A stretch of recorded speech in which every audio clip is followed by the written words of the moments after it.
We are good to go. I call the September 10th meeting of the City of Norman Planning Commission to order. Renee, may we have a roll call? Okay, I've changed the order.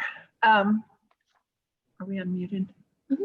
Okay, I've changed the order so that we didn't have our new guy voting first on everything. So Dave, Beck, Present. Ms. Bayhan, Present. Mr. Jean. This is connecting. Oh, okay, he's connecting. Okay, Miss Williford, no. Miss Bird, Present. Mr. Daniels, Here. Mr. McDaniel, Here. Mr. Knotts, Yay. and Miss Zink. Present. We have a quorum.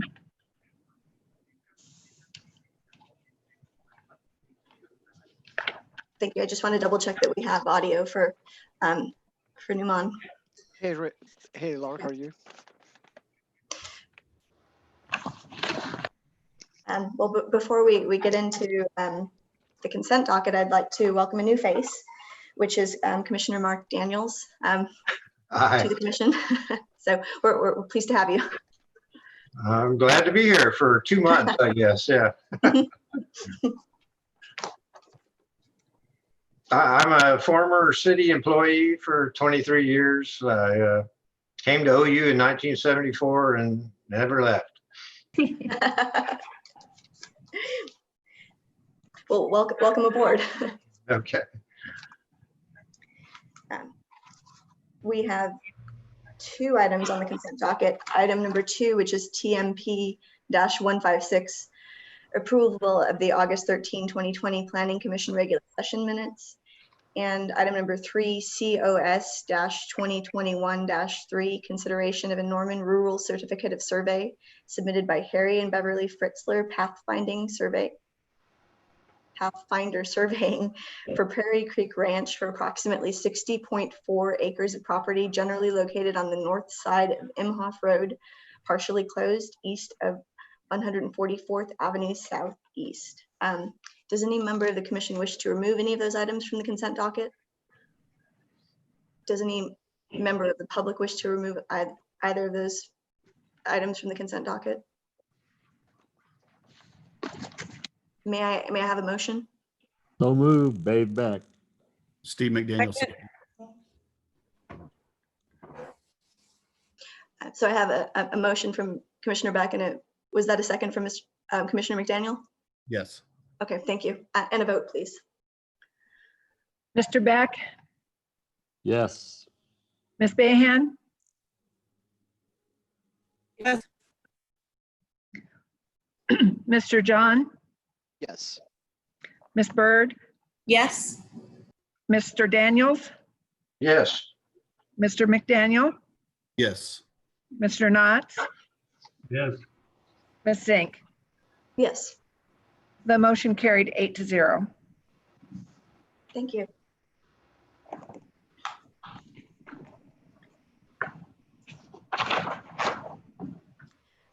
But before we get into the non-consent items, I just want to let the members of the public who are viewing know that we will start with a staff presentation, followed by questions for the staff, an applicant presentation if there is one, followed by a commentary section. So if you have any commentary to be made, you may do so in public by filling out a half sheet of paper that indicates your name, and then you'll be called in order to make your comments. Please be aware that your comments will be restricted to 3 minutes in length.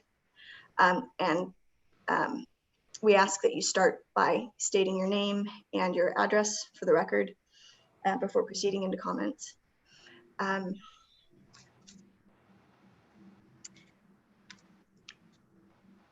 the non-consent docket, we have item 4A, R-2021-34, Landmark Land Company and Connolly request amendment of the Norman 2025 Land Use and Transportation Plan from low density residential medium-density residential, commercial, office, industrial, and open space designation to mixed-use designation for approximately 139.43 acres of property generally located at the northwest corner of Tecumseh Road and 12th Avenue Northwest, together with agenda item number 4B, O-2021-9, Landmark Land Company and Kent Connolly request rezoning from PUD planned unit development to PUD planned unit development for approximately 139.43 acres of property generally located at the northwest corner of Tecumseh Road and 12th Avenue Northwest.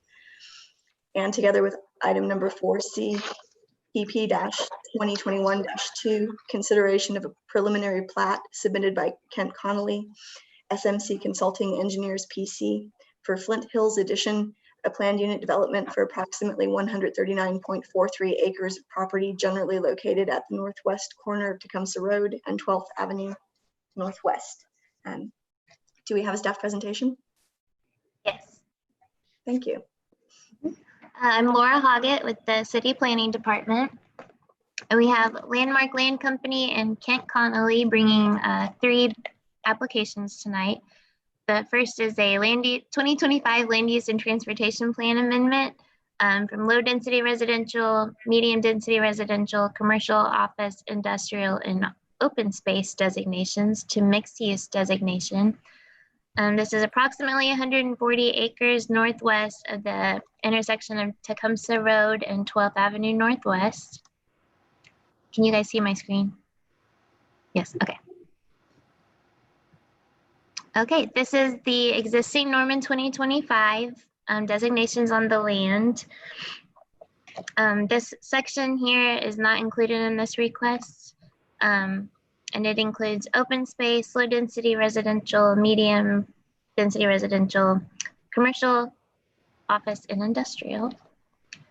To the west is industrial, the south is industrial, and then the east has open space, low density residential, and then the north is open space and floodplain.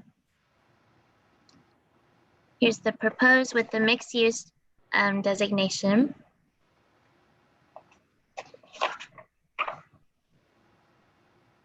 They're also requesting a rezoning from PUD to PUD, and then consideration of a preliminary plat for Flint Hills Edition.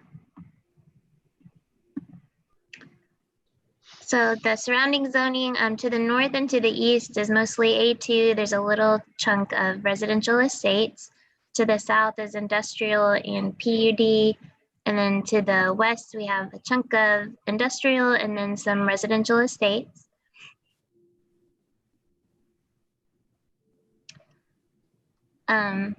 Sorry, go back to this one. So they are requesting a PUD. It's pretty much the same uses as are in the current PUD, just with a little more area regulations and a more defined list of uses. Let's see. So a lot of the surrounding land is vacant. You can kind of see where the floodplain goes through. There's a residence to the east that also has a medical marijuana business. To the south is Cisco and some industrial uses. And then there's an industrial business over to the west. Here's our aerial, so you can see everything's vacant right now.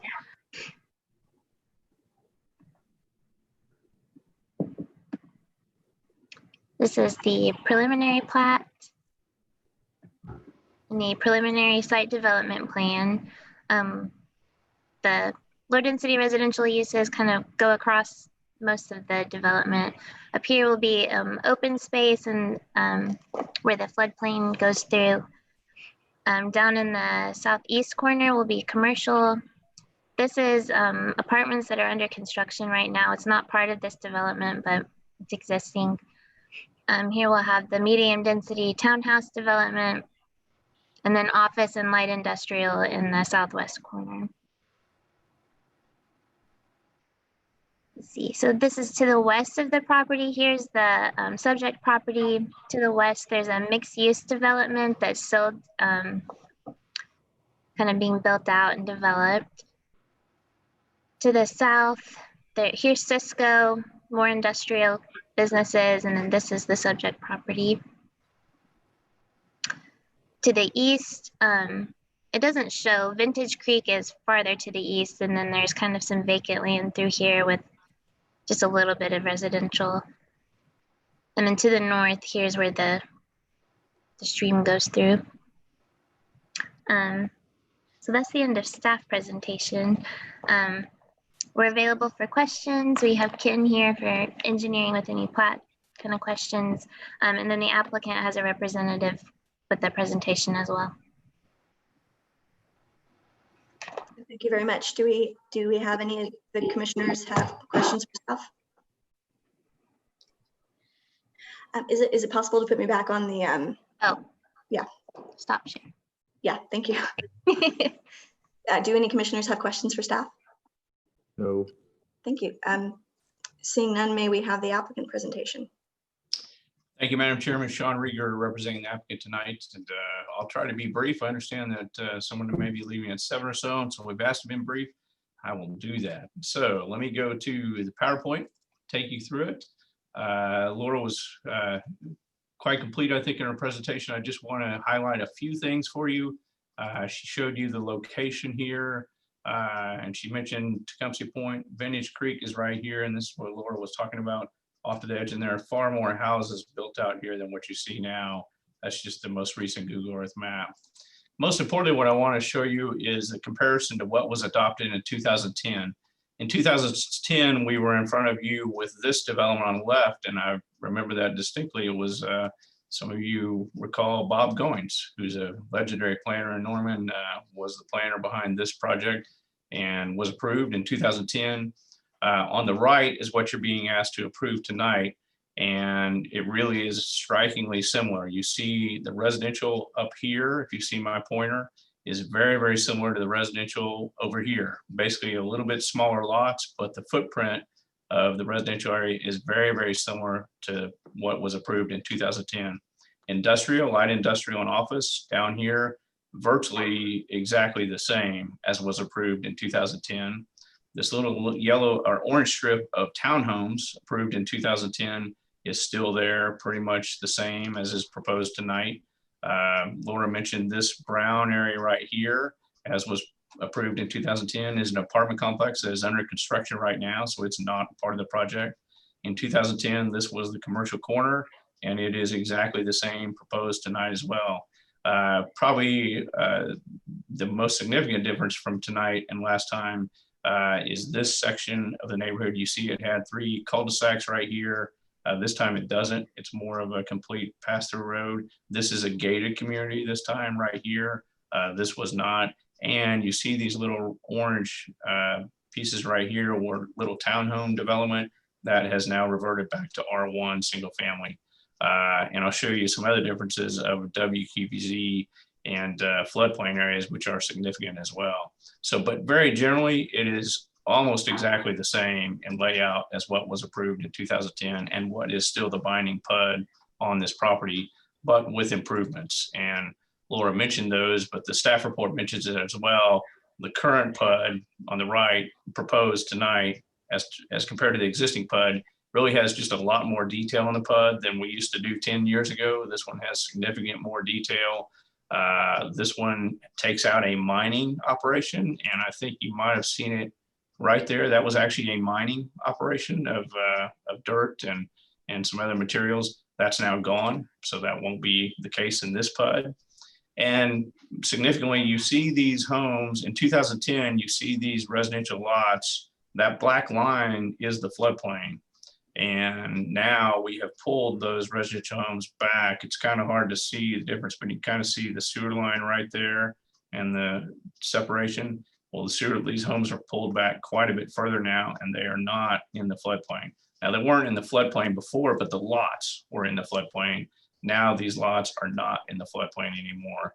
And the WQPZ zone, last time in 2010, this was proposed when the WQPZ was really just coming into existence, but it was proposed without really recognizing the WQPZ. This time we have really a much more substantial green and WQPZ zone running up through the property as compared to what is currently approved. You can see the narrowness of that right there as compared to what's approved now. So pretty significant improvements.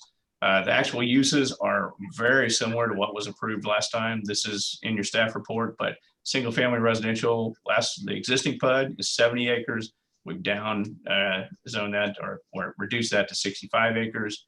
A multifamily is a little bit deceiving here because this just simply doesn't include this apartment complex that is not part of this application. So we haven't really proposed 3 acres as compared to 18. It's just in this PUD, there's only 3 acres because the bulk of it's already been built. But commercial, almost identical. Industrial office, a little bit less than what was in the existing PUD, and open space more than what's in the existing PUD. And so that's really the difference. There's a few more acres of WQPZ and open space than what was improved in 2010. And just to show you exactly how the floodplain works and WQPZ, you see that's the staff comment. And there is the line of the floodplain that now is completely outside of these lots. Before it encroached into the lots, now it does not. So that's a change from the 2010 PUD. And that's the site plan as well. So green space, similar, but more than there was in the 2010 PUD, and in important areas such as down through the WQPZ. That's in context, you can see, and just to kind of highlight this corner right here by Greenleaf Trails, that is a commercial corner, that's Cisco, so the commercial will be across from that. This has kept what was very important in 2010. We have basically some high intensity uses across here, and we kept that with commercial, multifamily, and light industrial. And so the single family uses that are a little more sensitive as compared to these high intensities are put back by the floodplain and buffered completely by those zones out front. So that's kind of it. That's a summary of it. I think the summary points I've taken you through. Staff has suggested there are no anticipated negative traffic impacts. It has adequate ingress and egress. WQPZ we talked about. The PUD much more detailed than it was in 2010. There are no protests. Nobody even came to the pre-development meeting, which was on Zoom, but we had nobody attend it. And Parks Board has recommended private parkland approval for the back area back in the floodplain. So with that, we'd be happy to answer any questions. We have the whole team on board tonight with us that they're happy to answer any questions you have. And with that, I appreciate your consideration. Thank you. Well, this is Dave Beck. Can you pull that map back up there, Sean? Yeah, I just want to take it off so they could see everybody. Is that the one you want on? Well, I just wanted to compare the old map with the new map in terms of visibility and readability. This is a negative comment. Look at how much nicer this one reads over here than the new one reads. Thank you, Commissioner Beck. This is Bob Going's work on the left. This is Bob Going's work. I see what you're saying, Commissioner Beck. You're right. The computer has taken away a little bit of the art approach that we had. I'm sorry, I just couldn't resist. I teach architecture, and so I teach how to do readable drawings. Not that I want to be critical of SMC, but it is what it is. Let me ask you this, because you know my take, Sean, on accessibility. Is there, and I don't even know if this is the right question to ask at this time, any new housing that I see being done any place in town, my first request is there any interest, is there any discussion about creating some accessible homes in this development? I would answer by saying what you first started by saying. I think it is premature at this level of design when you're doing a whole 140 acres. Yeah. This level, I don't know that I can even really answer that question accurately or honestly at this level. Okay. Well, I didn't know if the developer was here so that I could put a bug in his ear, but they are here. They're listening. I will certainly make sure they hear that. Certainly their leaders, Landmark Homes, a great leader in housing in Norman and well-renowned. So I know they will hear your comment and take it to heed. Sean, this is Numan. I have a question. Yes, sir. The mixed-use housing on the Tecumseh Road, do you know the maximum height or the number of floors that will be constructed? Are you talking, Commissioner, about the apartment complex right here is built? Yes. So are you speaking of the orange? Well, it's orange on the left. To Commissioner Beck's point, it's not colored on the right, but the townhomes right here, is that what you're talking about, Commissioner? Yes. Yeah, I believe those can go to, and get your answer quickly. I believe it's 3 stories. That's right, Sean. Yeah, maximum height is 3 stories on those. So There you that go, will be yeah. close to what, like under 60 foot? I'm sorry, Commissioner, I didn't hear your question. So that will be maximum 60 foot, the height. It's listed as 3 stories, so let me get to it here. I'm sorry, Sean. What we did there for height is we just referred back to the city's ordinance that addresses stories. And so I don't have an exact number for you, but there's an ordinance in the city zoning code that addresses how tall an actual story can be. And then we capped it at 3 stories. Okay. Yeah, it's 22,430, and we referenced the ordinance. That's why I don't know the number offhand. I can try to find it quickly in the zoning code, but it's 22,431.3 is what we reference, as Gunnar said. That goes to a dimension, but it's in the code. And Sean, the reason I'm asking is that this particular property is actually close to the 2 runways of Norman, Westheimer.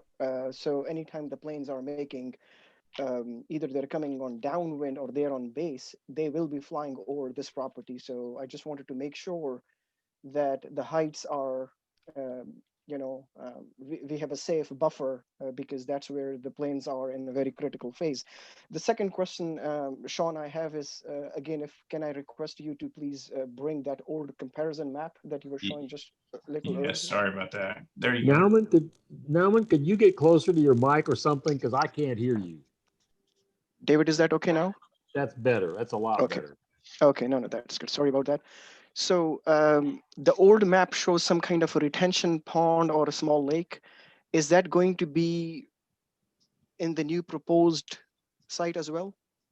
Let me respond first to the airport. Make sure I make a comment on that. The airport does have runway protection zones that are very defined location. It's a trapezoidal location.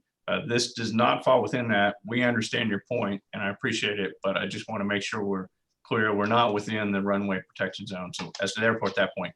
As to the stormwater, this is planned as detention. Mohammed Khan is on the call with us tonight for SMC, and I'm going to ask him to actually describe what is proposed up through this area of stormwater. Mohammed?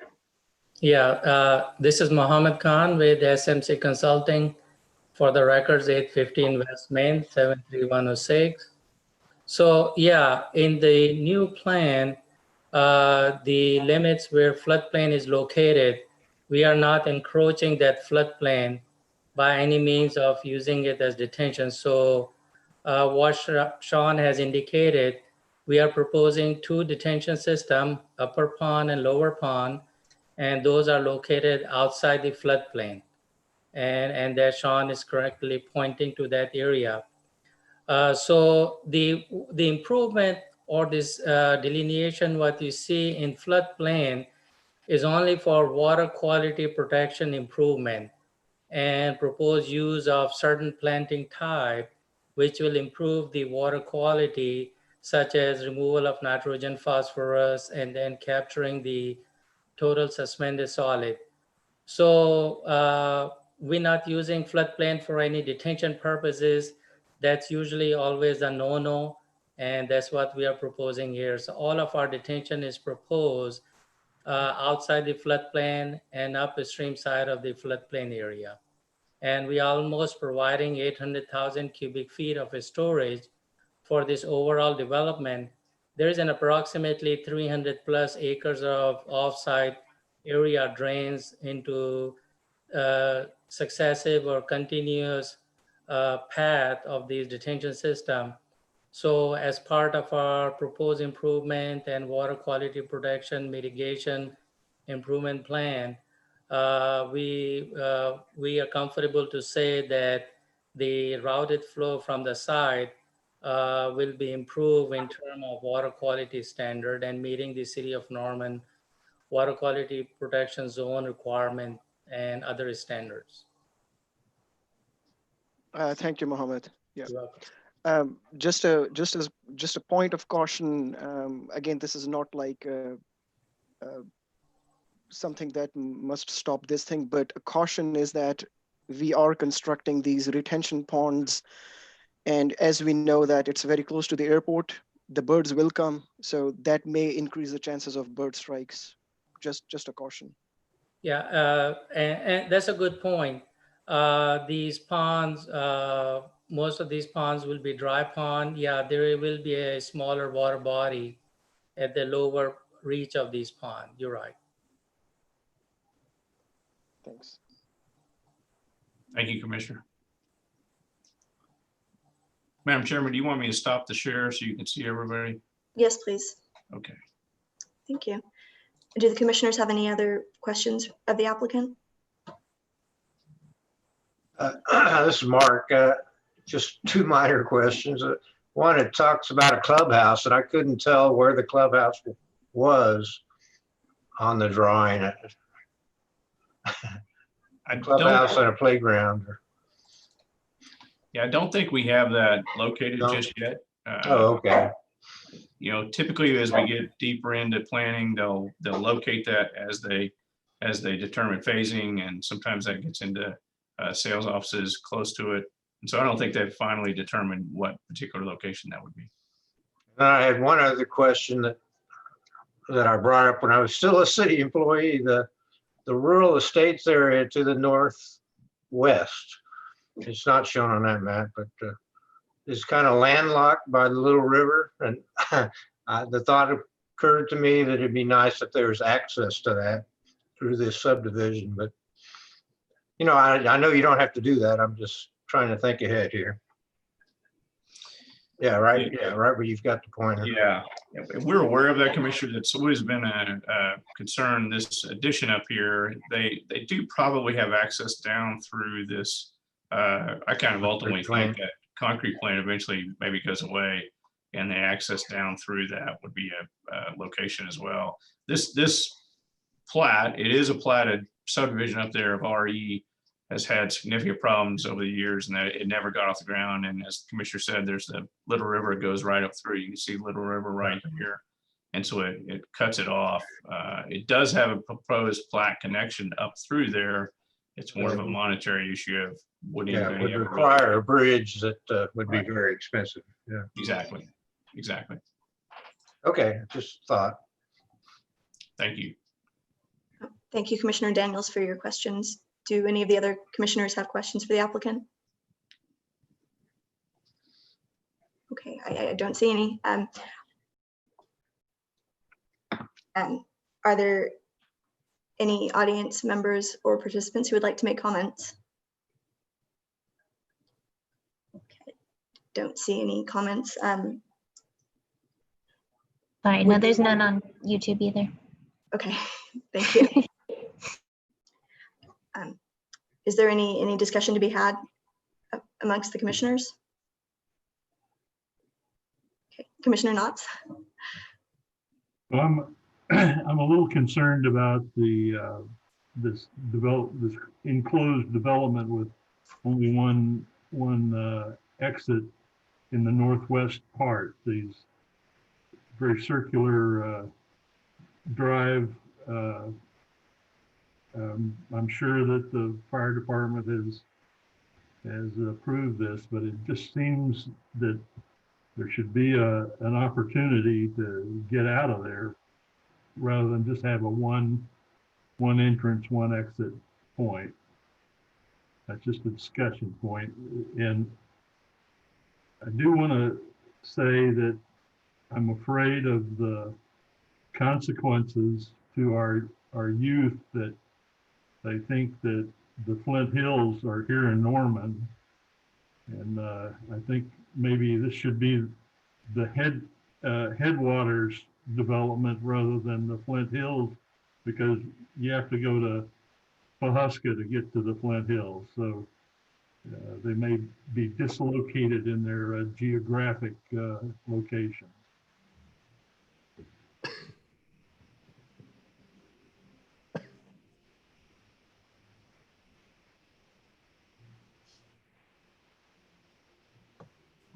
Thank you, Commissioner Knotts. I apologize, my laptop was lagging. Do we have any other comments from commissioners? Seeing none, I will entertain a motion. This is Dave Beck. I so move to approve. Bird, I second. And a vote, please. Mr. Beck, Yes. Ms. Bayhan, Yes. Mr. John, Yes. Ms. Byrd, Yes. Mr. Daniels, Yes. Mr. McDaniel, Yes. Mr. Knotts, yes, Ms. Zink. Yes, The motion carried 8-0. thank you.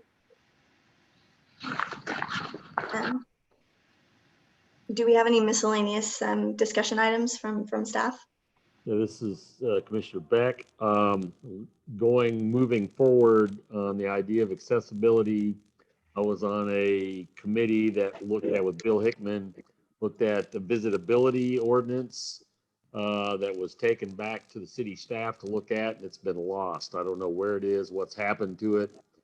But in light of, as we develop more housing in Norman, I'd like to see that brought forward and done something with, because it was a really good idea of encouraging builders to build visitable houses, because obviously there's a need, and builders just don't do it on their own. So. Commissioner Beck, Yes. that is actually going to be a discussion at the council retreat in October. Super. So I'll be able to give you some more information after that. Thank you. Mhm.